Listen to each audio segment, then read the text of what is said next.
డైకర్ evangelism ఇండియాకి మరొకసారి స్వాగతము.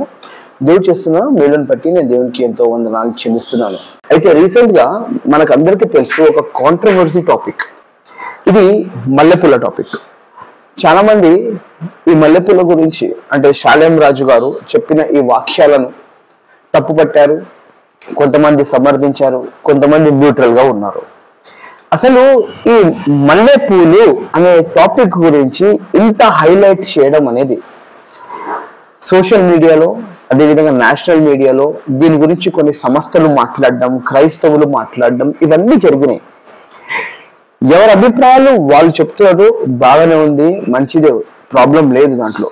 ఒకవేళ హర్ట్ అయితే వాళ్ళు ఖచ్చితంగా దాని గురించి వాయిస్ అనేది రేస్ చేస్తారు. కానీ ఇప్పుడు ఇక్కడ ఒక విషయము మీరు చాలా క్లియర్ గా గమనిస్తే ఆయన ఉదాహరణ తీసుకున్నారు అని చెప్తున్నారు.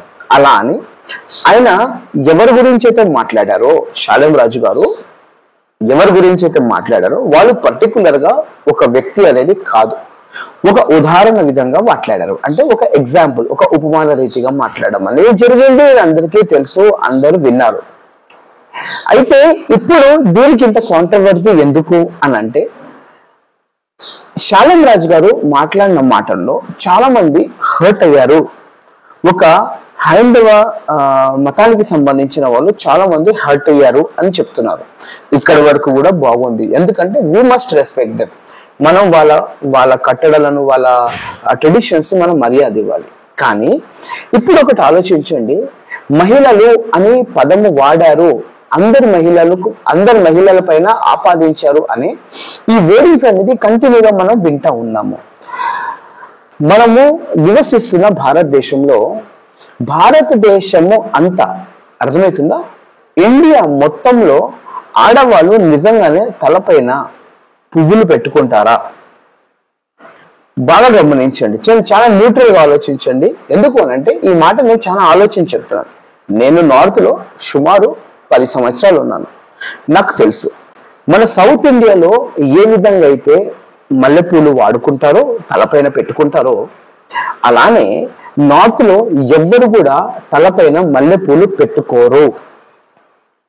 నార్త్ లో మీరు ఒకవేళ మధ్యప్రదేశ్ కానీ, యూపీ కానీ, పంజాబ్ కానీ, జమ్మూ కాశ్మీర్ కానీ, ఢిల్లీ, హిమాచల్, ఇలాంటి బీహార్ ఇలాంటి ప్రాంతాల్లో మీరు వెళ్తే, ఉత్తరాఖండ్, ఛత్తీస్గఢ్ ఇలాంటి ప్రాంతంలో మీరు వెళ్తే అక్కడ ఎవరు కూడా తలపైన పూలు పెట్టుకోరు. ఎందుకు పెట్టుకోరు, కారణం ఏంటిది అంటే అది మీరు ఇంటర్నెట్ లో సెర్చ్ చేసుకోండి, నేను మాత్రం దానికి జవాబు ఇవ్వను.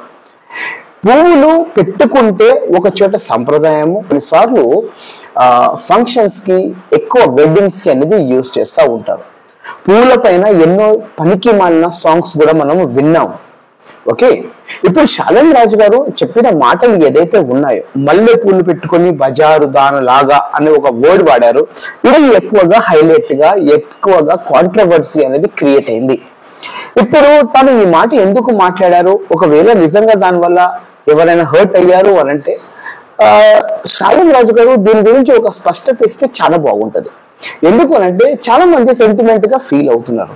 కాదు, ఆయన ఒకవేళ ఇవ్వకపోతే మల్లెపూల విషయంలో మాట్లాడుతున్న మాటలు ఏదైతే ఉన్నాయో, ఒక స్త్రీలకు ముడి కట్టేసి దీని గురించి ఒక సెన్సేషన్ న్యూస్ క్రియేట్ చేసి ఆడవాళ్ళను ఇంత తప్పుగా మాట్లాడుతున్నారు అని చెప్పడము ద్వారా ఈ మాటలు క్రియేట్ చేసి దీని గురించి అంత ప్రొపగాండా క్రియేట్ చేసి మనం సొసైటీకి ఏం చూపెట్టాలనుకుంటున్నాము, ప్రతి మాట వెనుకలో ఒక విధంగా ఇది స్పష్టత లేదు అని మనం అనుకుంటే చాలా మంది న్యూస్ యాంకర్స్ నాలుక జారుతారు, చాలా మంది రాజకీయ నాయకులు నోరు జారుతారు, చాలా మంది పెద్ద బిజినెస్ మెన్స్ కానీ, లేకపోతే ఒక హోదాలో ఉన్న వాళ్ళు చాలా మంది తన నాలుక జారుతారు.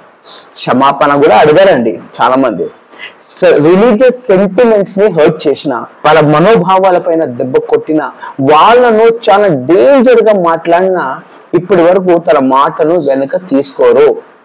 అలా అంటే ఎంతో మంది నేతలు ఆపోజిషన్ పార్టీ వాళ్ళను గలీజ్గా తిట్టిన వాళ్ళు కూడా ఉన్నారండి. మరి వాళ్ళందరూ తన నాలుకను, వాళ్ళ మాటలు రిటర్న్ తీసుకుంటారా? స్త్రీల పట్ల మాట్లాడే మాటలు, స్త్రీల పట్ల వ్యవహరించే వ్యవహారము ఇవన్నీ జరిగిన తర్వాత కూడా ఎంతో మంది స్టిల్ ప్రెసెంట్ గా ఆ నేతలు క్షమాపణ అడగలేదు. అర్థమవుతుందా? ఒకవేళ గనక క్షమాపణ ఎందుకు అడగలేదు అని అంటే అది వాళ్ళ పర్సనల్ విషయం. అది ఒకవేళ షాలేం రాజు గారు దీని గురించి స్పష్టత ఇస్తే కొంచెం బాగుంటది, కొంచెం క్లియర్ గా ఉంటది. ఎందుకంటే మనం అందరం క్రైస్తవ సమాజంలో మనం బ్రతుకుతున్నాము కాబట్టి ఒకవేళ ఎవరికైనా మనం హర్ట్ చేసినా, ఎవరికైనా మనం ఇబ్బంది పెట్టినా క్షమాపణ అడగడం అనేది మన ధర్మం, దేవుడు మనకు నేర్పించాడు అది. సో కాబట్టి దీని గురించి అంత హైలైట్ చేసి ప్రజలలో మరొకసారి ఒక నెగిటివిటీ స్ప్రెడ్ అవ్వడం కన్నా మీడియాస్ వాళ్ళు కూడా న్యూట్రల్ గా మాట్లాడి దీనికి సార్ట్అవుట్ చేస్తే బాగుంటది, చెప్తే తప్పేముంది అని అంటున్నారు. కానీ వద్దు, కాంట్రవర్సీ మాటలు అనేది ఎప్పుడైనా అనుకోకుండా నోట్లకి జారినా ఇప్పుడు ఈ మల్లెపూల వివాదము గురించి ఎంతగానో మాట్లాడితే సౌత్ ఇండియాలో ఖచ్చితంగా మహిళలు మల్లెపూలు పెట్టుకుంటారేమో కానీ ఆంధ్ర తెలంగాణ పైకి వెళ్ళమనుకోండి, అపార్ట్ ఫ్రమ్ ద మహారాష్ట్ర మీకు ఎక్కడ కనపడదు మల్లెపూలు, బెంగాలీస్ వేసుకుంటారు. మరి వాళ్ళంతగానో నిష్టగా ఉన్న వాళ్ళు మల్లెపూలు తలపైన పెట్టుకుంటారో వాళ్ళను వేరే విధంగా చూస్తారు. కాబట్టి భారతదేశంలో 1,00,000 సమస్యలు ఉన్నాయి. జాబ్స్ లేదు, ఎడ్యుకేషన్ విషయంలో చాలా ప్రాబ్లమ్స్ అవుతున్నాయి, దాని తర్వాత హెల్త్ విషయంలో చాలా ప్రాబ్లమ్స్ ఉన్నాయి. ఎన్నో విధాలుగా సమాజము యవనస్తులకు ఉద్యోగాలు లేక వాళ్ళు ఎన్నో విధాలుగా ప్రాబ్లం ఫేస్ చేస్తున్నారు. అలాంటి సమస్యలను ముందు తీసుకొని వచ్చి ఈ పూల వివాదం ముందు పెట్టుకొని సమాజంలో ఒక లేనిపోని కాంట్రవర్సీస్ క్రియేట్ చేసి ఒక ఉన్న పీస్ హార్మోన్ బ్రేక్ చేయడం అనేది తప్పు. వద్దు, ఇలాంటి విషయాలు అనేది మనం అందరం అవాయిడ్ చేయడమే మంచిది. ఒకవేళ తప్పు జరిగితే క్షమాపణ అడగండి, తప్పు జరగకపోతే వివరణ చెప్పండి. అంతేకాని దీన్ని ఏదో హైలైట్ చేస్తూ దీన్ని పెద్దగా చేస్తూ అందులో మన క్రిస్టియన్స్ వాళ్ళు కూడా కొంచెం ఓవర్ గా మాట్లాడి దీనికి హైలైట్ చేస్తూ వద్దు. ఇలా కాకుండా చాలా సింపుల్ గా, చాలా న్యూట్రల్ గా ఒకవేళ తప్పు జరిగితే క్షమాపణ అడుగుదాము, ఒకవేళ మీరు తప్పు చెప్పలేదు అంటే దాని గురించి వివరణ చెప్పేస్తే క్లియర్ అయిపోతుంది. అంతేకాని ఎవరికి హర్ట్ చేయకుండా, ఎవరి సెంటిమెంట్స్ బ్రేక్ చేయకుండా మనం అందరం కలిసి ఉండాలి, దేవుని ప్రేమను చాటాలి. నేనేం చెప్పాలనో అది చెప్పాను, మిగతా మీ చేతికి వదిలేసినాను. నా మాటలు మీకు న్యాయం అనిపిస్తే కామెంట్ చేయండి, ఒకవేళ మీకు నచ్చకపోయినా మీరు నాకు కామెంట్ చేయండి. God bless you all, have a great day.